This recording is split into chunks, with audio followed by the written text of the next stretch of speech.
नमस्कार, स्वागत है आपका हमारे इस विशेष कार्यक्रम फंडनामा में। मैं हूँ पंकज मटपाल और फंडनामा में हमारी कोशिश होती है कि हम आपकी मुलाकात कराएँ फंड मैनेजर से, ताकि आप समझ सकें कि मार्केट की क्या स्थिति है, क्या आउटलुक है और जो फंड्स वो मैनेज कर रहे हैं उनको लेकर क्या उम्मीद की जाए। इसी कड़ी में आज मैं आपकी मुलाकात कराने जा रहा हूँ मिस्टर सौरभ गुप्ता से, जो कि बजाज फिनसर्व म्यूचुअल फंड के सीनियर फंड मैनेजर हैं। सर नमस्कार, स्वागत है आपका हमारे इस कार्यक्रम में। जी, नमस्कार पंकज जी, बहुत-बहुत धन्यवाद हमें आमंत्रित करने के लिए। सर मेरा पहला सवाल आपसे यही है कि मार्केट में कुछ समय से हम देख रहे हैं कि थोड़ी उठा-पटक चल रही है, उतार-चढ़ाव का माहौल है। तो एक तो इन्वेस्टर्स क्योंकि थोड़ा-सा घबराए हुए भी हैं, तो ये स्थिति कब तक ऐसी रहेगी? आगे उम्मीद क्या की जाए मार्केट से कि कब थोड़ी सुधार हो गई मार्केट में? पंकज जी, बहुत ही रेलेवेंट क्वेश्चन पूछा आपने और आपने बहुत सही शब्द का इस्तेमाल किया, मार्केट से उम्मीदें क्या हैं? तो अगर अपन लास्ट डेढ़ 2 साल की हिस्ट्री देखें, मार्केट से उम्मीदें निवेशकों की थोड़ी एलिवेटेड हो गई थी, क्योंकि मार्केट ने इतने अच्छे रिटर्न्स दिए हैं लास्ट डेढ़ 2 साल में। लेकिन जो काफ़ी समय से मार्केट में वो समझते हैं कि मार्केट में उतार-चढ़ाव इस मार्केट की नियति होती है। It is the nature of the market, तो वो हमेशा रहेगा। लेकिन देखिए एलिवेटेड उम्मीदें मतलब उम्मीदें काफ़ी ज़्यादा थी बाज़ार से, लेकिन जो ग्राउंड रियलिटी है वो लास्ट 5-6 महीने में थोड़ी बदली है और मार्केट उसको फैक्टर करने की कोशिश कर रहा है। पहली जो ज़मीनी हकीकत जो बदली है वो है कि जनरल जीडीपी ग्रोथ थोड़ा स्लो हुआ है इंडिया में, अर्बन साइड में ज़्यादातर और कुछ कंपनियों ने भी इस बात को हाइलाइट किया है। दूसरा अगर आप कॉर्पोरेट अर्निंग्स को देखें, तो कॉर्पोरेट अर्निंग्स भी स्लो हुई हैं। क्वार्टर 2 के नंबर्स आप देख लें और क्वार्टर 3 में अभी तक के भी नंबर्स आप देख लें तो मिक्स्ड बैग है। तो नंबर्स जो बहुत अच्छे से आ रहे थे, कॉर्पोरेट अर्निंग्स अच्छी आ रही थी, वो उतनी अच्छी नहीं आई है लास्ट 6 महीने। तीसरी बात, ग्लोबली जो ग्लोबल निवेशक होता है, वो हमेशा बाजार को रिलेटिव देखता है कि भाई आज मैं पैसा इंडिया में डालूँ कि मैं चाइना में डालूँ कि मैं अमेरिका में डालूँ। अब लास्ट 6 महीने में क्योंकि चाइना ने बहुत स्टिमुलस दिया है, कुछ निवेशकों को, विदेशी निवेशकों को ऐसा लगा है एफपीआईज़ को कि शायद चाइना में उन्हें ज़्यादा रिटर्न मिलेगा इस माहौल में, तो उन्होंने कुछ पैसा चाइना शिफ्ट किया। तो हमारे यहाँ हमने आउटफ्लो देखा। सिमिलरली यूएस में इलेक्शंस के बाद हमने देखा है कि काफ़ी पैसा क्योंकि यूएस में आउटलुक इम्प्रूव हो गया है, नई सरकार आई है, काफ़ी उम्मीदें हैं, तो पैसा थोड़ा वहाँ शिफ्ट हो रहा है। तो इन सब चेंजेस की वजह से मार्केट में उठापटक है। हमें ऐसा लगता है कि थोड़े समय शायद ये उठापटक और रहेगी। निवेशकों को थोड़ा केयरफुल रहने की जरूरत है, स्पेशली मिड कैप्स और स्मॉल कैप स्पेस में। लेकिन अब कई पॉकेट्स वैल्यूएशन के बहुत कंफर्टेबल होते जा रहे हैं। तो इस उठापटक को निवेशकों को इस्तेमाल करके लंबे समय में निवेश करने का बहुत सही उत्सव अब आ रहा है, हमें ऐसा लगता है इस समय। सर मेरा अगला सवाल यही था आपसे, जो आपने थोड़ा-सा यहाँ पर एक्सप्लेन किया है, लेकिन विस्तार से थोड़ा और बताएँगे तो अच्छा रहेगा कि अब यदि मार्केट में जैसा आपने कहा कि लॉन्ग टर्म के लिए कोई घबराने की ज़रूरत नहीं है, कुछ समय के लिए इस तरह की स्थिति देखी जा सकती है। ऐसे में यदि बात की जाए मार्केट सेगमेंट्स की, large cap, mid cap, small cap, तो जैसा आपने कहा कि मिड कैप, स्मॉल कैप में थोड़ा-सा अभी भी वैल्यूएशंस के हिसाब से जो आप कह रहे थे कि थोड़ी स्थिति और रह सकती है इस तरह की उतार-चढ़ाव वाली। तो क्या इन्वेस्टर्स को सिर्फ लार्ज कैप पर फोकस करना चाहिए या फिर समय आ गया है कि थोड़ा मिड कैप, स्मॉल कैप को पोर्टफोलियो में इंक्लूड करना चाहिए? वो फिर डायरेक्टली बात हो या फिर मल्टी कैप के ज़रिए हो, क्योंकि आपका भी मल्टी कैप फंड का एनएफओ आ रहा है, तो उस पर हम बात करेंगे। तो इसलिए क्या लार्ज कैप के साथ-साथ मिड कैप, स्मॉल कैप को ऐड करने का समय आ गया है? जी, देखिए clearly valuation comfort at a broader segment wise valuation comfort इस टाइम में लार्ज कैप में थोड़ा ज्यादा है। लेकिन मैं बाजार को हमेशा इस तरह से मानता हूं कि बाजार में 6000 कंपनियां लिस्टेड होती हैं। ऐसा कभी नहीं होता कि सारी 6000 महंगी हो और सारी 6000 सस्ती हो। इसको आप एक वेजिटेबल मार्केट की तरह समझिए कि वेजिटेबल मार्केट में ऐसा कभी नहीं होता कि सारी सब्जियां महंगी और सारी सब्जियां सस्ती हैं। कुछ महंगी होती है, कुछ सस्ती होती है। बाजार में भी ऐसा ही होता है। तो वैल्यूएशन कंफर्ट लार्ज कैप में ज्यादा है, स्टॉक सिलेक्शन थोड़ा इजी है वहां पर अपने कंफर्टेबल वैल्यूएशन में। लेकिन लास्ट 15-20 दिन में जिस तरह के करेक्शन हमको मिड एंड स्मॉल कैप में मिल रहे हैं, हमें ऐसा लगता है कि कुछ अच्छी कंपनियां अच्छा करेक्शन देख रही हैं और ये एक पिक एंड चूज मार्केट है मिड कैप और स्मॉल कैप में। Blanket full investment in mid cap small cap हम बिल्कुल सजेस्ट नहीं करेंगे, क्योंकि अभी भी इलिक्विडिटी और फ्रॉथ का रिस्क है मिड एंड स्मॉल कैप में, लेकिन कहीं ना कहीं कुछ पॉकेट्स हैं जहां पे अब पिक एंड चूज का टाइम आ गया है mid cap and small cap में, लेकिन थोड़ा ज्यादा कंफर्ट लार्ज कैप की तरफ इस समय रहना चाहिए निवेशकों का। तो सर आप बात करते हैं आपके मल्टी कैप फंड के बारे में, क्योंकि आप तो पहले से कई diversified funds as well as thematic funds भी मैनेज कर रहे हैं और परफॉर्मेंस भी अच्छी रही है, तो इसके लिए बधाई आपको। तो अब इस धन्यवाद। एनएफओ में, क्योंकि जैसा आपने कहा कि स्मॉल कैप मिड कैप को ऐड करने का भी समय, और दूसरी बात जो आपने बहुत अच्छी बात कही कि हर वक्त पर हर सेगमेंट में स्कोप रहता है कि कुछ अच्छे स्टॉक्स मिलेंगे ही। तो अगर मैं बात करूं Bajaj Finserv multi cap fund की, तो इसको लेकर क्या आपका स्टाइल रहेगा, क्या आपकी फिलॉसफी होगी इन्वेस्टमेंट को लेकर, उसे आप मुझे एक इन जनरल भी और स्पेसिफिकली इस फंड को लेकर आप बताइए। जी, पंकज जी बहुत धन्यवाद इस प्रश्न का, जैसे कि हम लोगों को एक्सप्लेन कर पाए। देखिए, मल्टी कैप स्ट्रैटेजी जो होता है ये एक बड़ा इंटरेस्टिंग कैटेगरी जो कि रेगुलेटर ने क्रिएट किया है, जहां पे लार्ज मिड एंड स्मॉल तीनों में कम से कम 25-25% एलोकेशन आपका होना चाहिए। बाकी जो 25% है वो एलोकेशन फंड मैनेजर के कंफर्ट के हिसाब से आप अलग अलग कैप्स में डाल सकते हैं। तो वो एक रेगुलेशन है, तो वो तो हमें भी फॉलो करना पड़ेगा। विद इन दैट फ्रेमवर्क हम जो अप्रोच लेके चल रहे हैं मल्टी कैप स्ट्रैटेजी के लिए, वो हम अप्रोच लेके चल रहे हैं कॉन्ट्रेरियन इन्वेस्टिंग। अब कॉन्ट्रेरियन इन्वेस्टिंग एकदम आसान भाषा में आपको बोलूं तो भेड़ चाल के विपरीत चलना जैसी बात है। और बाजारों में जो भी जिन लोगों ने भी लंबे समय के लिए निवेश किया है, जिन्होंने बहुत पैसा बनाया, वॉरेन बफे से लेके आप इंडियन लोग जो इंडियन बड़े इन्वेस्टर्स की आप अगर किताबें पढ़ेंगे, सभी ये बोलते हैं कि जहां सब लोग देख रहे हैं आप उसके विपरीत देखिए, तो ही बाजार में आप ज्यादा पैसा कमाएंगे। ये बहुत सिंपल फिलोसॉफी है, लेकिन इसे प्रैक्टिस करना बहुत डिफिकल्ट हो जाता है। बिकॉज जब मार्केट आपको ग्रीड और फियर के बीच में झुलाता है, तो किसी भी नॉर्मल निवेशक के लिए बहुत डिफिकल्ट हो जाता है कि आप अलग तरीके से सोचें। जैसे कि ये बहुत डिफिकल्ट था जून जुलाई, इसी इसी पिछले साल की अगर बात करें तो जून जुलाई के महीने में ये बहुत डिफिकल्ट था किसी के लिए ये सोचना कि वो डिफेंस सेक्टर में इन्वेस्ट ना करे। लेकिन आप देखिए कि उस टाइम ग्रीड इतने हाई पे था और वहां से काफी सारे स्टॉक्स काफी शार्पली करेक्ट हो गए उस सेगमेंट के। सिमिलरली मई जून में कोई भी निवेशक आईटी की तरफ देख नहीं रहा था, और आईटी की companies, large cap IT companies आपको 3 से 3.5% डिविडेंड यील्ड पे मिल रही थी। तो जो अप्रोच हम लेके चल रहे हैं इस समय हमारे फंड में, हम ये मान के चल रहे हैं कि हम मल्टी कैप में हम एक कॉन्ट्रेरियन स्ट्रैटेजी को अपनाएंगे। और जैसा मैंने आपको बताया कि ये समय बॉटम ऑफ स्टॉक पिकिंग के लिए बहुत अच्छा है।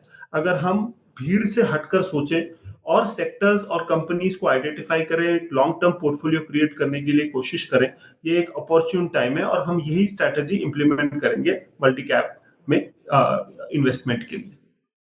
तो ये स्टाइल की बात आपने बताई और ये बहुत अच्छा है कि थोड़ा हटकर है बाकी फंड से, कॉन्ट्रेरियन स्टाइल आप फॉलो करेंगे। लेकिन अगर हम एक पोर्टफोलियो क्रिएशन की बात करें तो किस तरह की अप्रोच होगी? क्या डाइवर्सिफाइड पोर्टफोलियो होगा? जैसा देखा गया है कि आपके अधिकतर फंड्स में थोड़ी सी फोकस्ड अप्रोच होती है, तो यहाँ पर भी अप्रोच फोकस्ड रहेगी। उस पर भी थोड़ा सा आप मुझे बताइए। जी, ज़रूर। तो देखिए, मैं आपको पोर्टफोलियो क्रिएशन प्रोसेस थोड़ा-सा समझा देता हूँ। हमारा जो यूनिवर्स है, ब्रॉड यूनिवर्स जो कि हम समझते हैं, कोई भी कंपनी जिसका 2000 करोड़ से ज़्यादा का मार्केट कैप है, वो हमारे ब्रॉड यूनिवर्स में आती है। ओके। उसके अंदर जो सेबी डिफाइंड लार्ज कैप है, वो 100 हो गए। 100 कंपनियाँ लार्ज कैप मानी जाती हैं, 150 कंपनी मिड कैप मानी जाती हैं, और उसके नीचे की कंपनियाँ स्मॉल कैप मानी जाती हैं। वो सारे सेगमेंट्स में मिला के हमारा रिसर्च टीम करीबन 300 कंपनी पर एक्टिव रिसर्च करता है। ओके। 300 कंपनियों में हम एक सर्टन जो इन्वेस्टमेंट स्ट्रैटेजी होती है, जो टिपिकल जो जब आप कॉन्ट्रेरियन पोर्टफोलियो रन करते हैं, वो हम रन करेंगे। जैसे कि हम देखेंगे कि कहाँ पे बैलेंस शीट डिलीवरेजिंग हो रही है, जहां पे इस समय बैलेंस शीट रिपेयर हो रही है कंपनी की, वो हमें आगे जाके रिटर्न दे सकता है क्या। कहाँ पे बिजनेस साइकिल इस समय विपरीत है लेकिन कंपनी अच्छी है और बिजनेस साइकिल इंप्रूव होने वाला है, वो हम देखेंगे। कहाँ पे मैनेजमेंट ट्रांजिशन की उम्मीदें हैं जिसकी वजह से कंपनी आगे जाके अच्छा करेगी। कमोडिटी के साइकिल्स किस तरह से मूव हो रहे हैं, तो हम ये सारी चीजें हम स्टडी करेंगे, बिजनेस साइकिल स्टडी करेंगे। और फिर हम एक पोर्टफोलियो बनाएंगे 40 से लेकर के 90 स्टॉक का, और ये फोकस स्ट्रेटेजी नहीं होगी, डाइवर्सिफाइड स्ट्रेटेजी हम रन करेंगे इसमें। और उसमें हम एक चीज को इंश्योर करेंगे कि हम जब कॉन्ट्रेन अप्रोच ले रहे हैं तो हमें ये बात एकदम क्लियर होनी चाहिए कि वो कॉन्ट्रेन जो है वो कैसे प्ले आउट होगा, कि उसके ट्रिगर्स क्या हैं। आज हम खरीद रहे हैं क्योंकि कोई नहीं देख रहा, लेकिन उस कंपनी में ऐसा क्या होना चाहिए कि जिससे कि हमारे लेने के बाद काफी लोगों का ध्यान जाए कुछ समय बाद, ऐसे पॉजिटिव ट्रिगर्स होने चाहिए उस स्टॉक में। तो वो हम आइडेंटिफाई करेंगे और वो मिला के हम एक पोर्टफोलियो क्रिएट करेंगे 40 से लेके 100 स्टॉक के बीच का एक डाइवर्सिफाइड इक्विटी होगा। आपका एक इनक्यूब फिलॉसफी है, उसके बारे जी में थोड़ा-सा बताएँगे? क्या वो यहाँ पर भी एप्लीकेबल होगी और इससे क्या फ़ायदा होता है? जी, पंकज जी, मैं डेफिनेटली ये एक दिल के करीब है ये चीज, तो मैं जरूर आपको एक्सप्लेन करूंगा बड़े अच्छे से, जी, कोशिश करूंगा विस्तार पूर्वक एक्सप्लेन करने का। देखिए, इनक्यूब जो हमारी फिलॉसफी है वो एक प्लेटफॉर्म है, और हमारे ज्यादातर एक्टिव प्रोडक्ट फंड्स जो हम लॉन्च कर रहे हैं डाइवर्सिफाइड वाले, वो इसी प्लेटफॉर्म पे बेस्ड होते हैं। ओके, अब इन्फॉर्म इनक्यूब का अगर मैं आपको फुल फॉर्म बताऊं तो एक है इंफॉर्मेशन एज, IN, QU से क्वांटिटेटिव एज, एंड BE से बिहेवियरल एज। ओके, तो 3 एज को हम यूज करते हैं पोर्टफोलियो क्रिएशन और इन्वेस्टमेंट के लिए। ओके, अब आप मुझे सब, इंफॉर्मेशन एज जो होता है वो है traditional research, bottom up, companies को स्टडी करना, बैलेंस शीट को स्टडी करना, मैनेजमेंट को मिलना। क्वांटिटेटिव एज हमने क्रिएट किया क्योंकि अब देखिए समय थोड़ा बदल रहा है। एक समय था जब आप मुंबई में नरीमन पॉइंट में अगर आप बैठे किसी म्यूचुअल फंड के दफ्तर में, तो आपको किसी भी कंपनी के बारे में इंफॉर्मेशन जल्दी, पहले और अच्छी मिलती थी। बिल्कुल, लेकिन आज व्हाट्सएप के जमाने में, सोशल मीडिया के जमाने में, शायद कानपुर में बैठे या इलाहाबाद में बैठे हुए आदमी को भी वो इंफॉर्मेशन उसी समय मिल जाएगी। बिल्कुल। राइट? तो वो जो इंफॉर्मेशन का जो बेनिफिट था ना, वो धीरे धीरे कम होता जा रहा है। तो इसलिए इंफॉर्मेशन एज सिर्फ अकेला रीजन नहीं हो सकता हमारे पोर्टफोलियोज को आउट परफॉर्म कराने के लिए। तो इसीलिए हमने एक क्वांटिटेटिव एनालिसिस की टीम बनाई है जो मैथमेटिकल मॉडल्स और स्कीनर्स रन करते हैं, ओके, जिससे कि हमारी एफिशिएंसी इंप्रूव होती है इन्वेस्टमेंट की। और तीसरा जो लेग है हमारा बिहेवियरल एज, जिसको कि हम कहते हैं कि हम कैसे क्राउड से या जनरल मार्केट से बेटर बिहेव करें। कि ओके, अगर मार्केट ग्रीडी हो रहा है तो हम फियरफुल हों, और जब मार्केट फियरफुल हो रहा है तो हम ग्रीडी हों। राइट? तो हम बायसेस आइडेंटिफाई करते हैं बाजार के और हमारे, और उसको हम यूज करते हैं। अब इस स्ट्रेटेजी में ये तीनों चीजें ही बहुत इंपॉर्टेंट हो जाती हैं। जैसे क्वांट स्क्रीनर जब हम यूज करते हैं रिवर्सल का, तो हम ये देखते हैं कि कौन से सेक्टर्स, कौन सी कंपनियां इस समय बहुत अंडर परफॉर्म कर रही हैं। ठीक है? उसके बाद जब उस स्क्रीनर से हमें कुछ स्टॉक्स मिलते हैं तो हम उसमें फिर बॉटम अप रिसर्च करते हैं, जो कि इंफॉर्मेशन एज हमारे लिए क्रिएट करती है। और उसके बाद हम बिहेवियरल एज में वेट करते हैं कि मार्केट कब ओवर रिएक्ट, अंडर रिएक्ट कर रहा है, और कब हम उसको पोर्टफोलियो में ले सकते हैं। तो इस तरह से एक बहुत ही अच्छे तरीके से तीनों का कॉम्बिनेशन एक्टिव होगा, और जो कि कॉन्ट्रेरियन इन्वेस्टिंग में फिट बैठता है, और तीनों चीजों का हम इस्तेमाल करेंगे पोर्टफोलियो क्रिएट करने के लिए इनक्यूब फिलोसॉफी।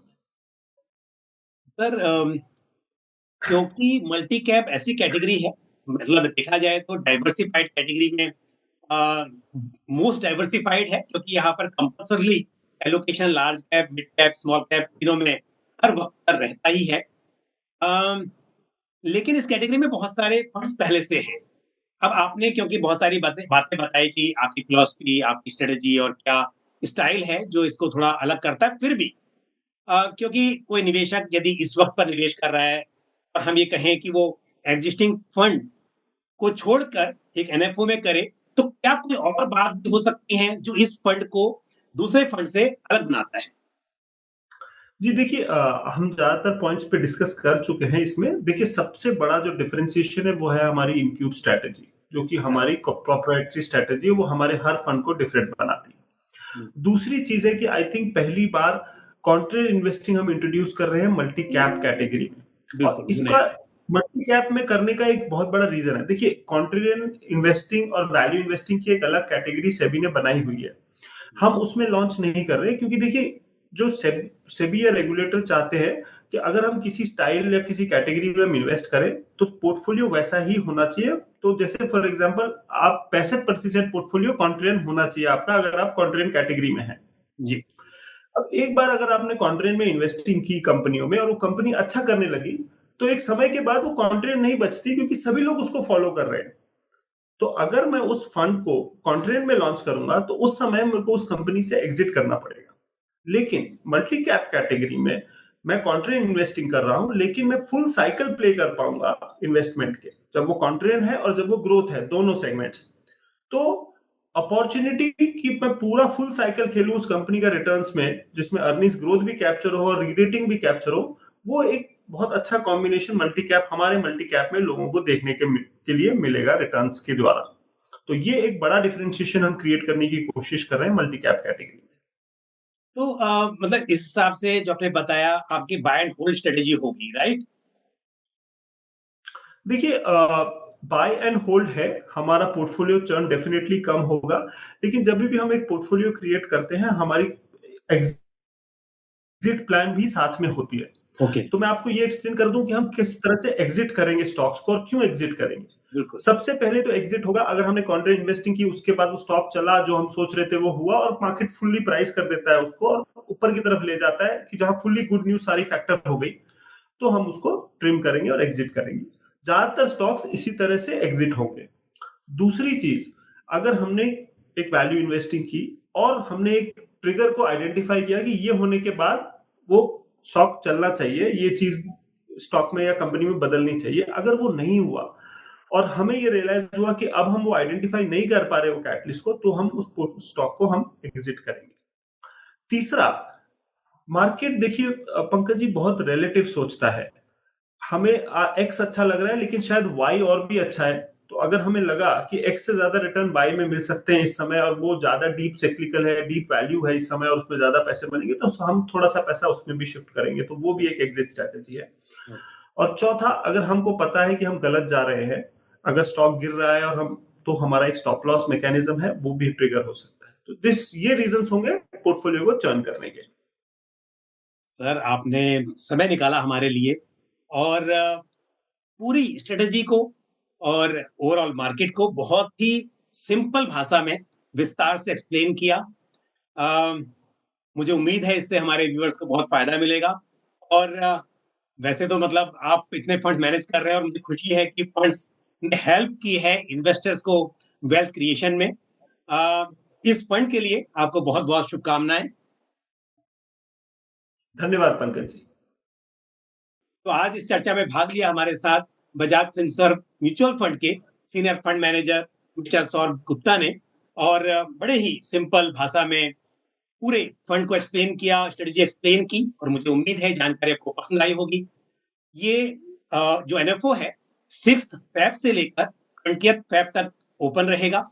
तो इन्वेस्टर्स अपने पोर्टफोलियो में एक मल्टी कैप फंड को अगर इंक्लूड करना चाह रहे हैं तो मेरे हिसाब से ये अच्छी चॉइस हो सकती है। और वैसे भी क्योंकि मार्केट की वैल्यूएशन की हमने बात की कि मिड कैप, स्मॉल कैप की वैल्यूएशंस थोड़ी-सी एक्सपेंसिव लग रही हैं। लेकिन यदि आप मल्टी कैप फंड के ज़रिए अपने पोर्टफोलियो में सभी तरह के मार्केट कैप्स को इंक्लूड करते हैं, तो ऐसे में चांसेस होते हैं कि आप एक एवरेज रिटर्न्स पाते हैं, लॉन्ग टर्म तक अपने गोल के साथ टिके रहते हैं। तो ये एक अच्छी चॉइस हो सकती है। तो इन्वेस्टर्स डेफिनिटली इस फंड में इन्वेस्ट करने पर विचार कर सकते हैं। आज के इस कार्यक्रम में इतना ही। इसी के साथ मुझे भी दीजिए इजाज़त। अगले एपिसोड में फिर किसी इम्पोर्टेंट टॉपिक के साथ आपसे मुलाकात होगी या फिर आपकी मुलाकात कराएँगे किसी और फंड मैनेजर के साथ में। धन्यवाद।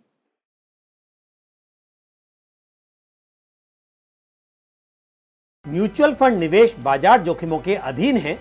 योजना से संबंधित सभी दस्तावेजों को ध्यान से पढ़ें।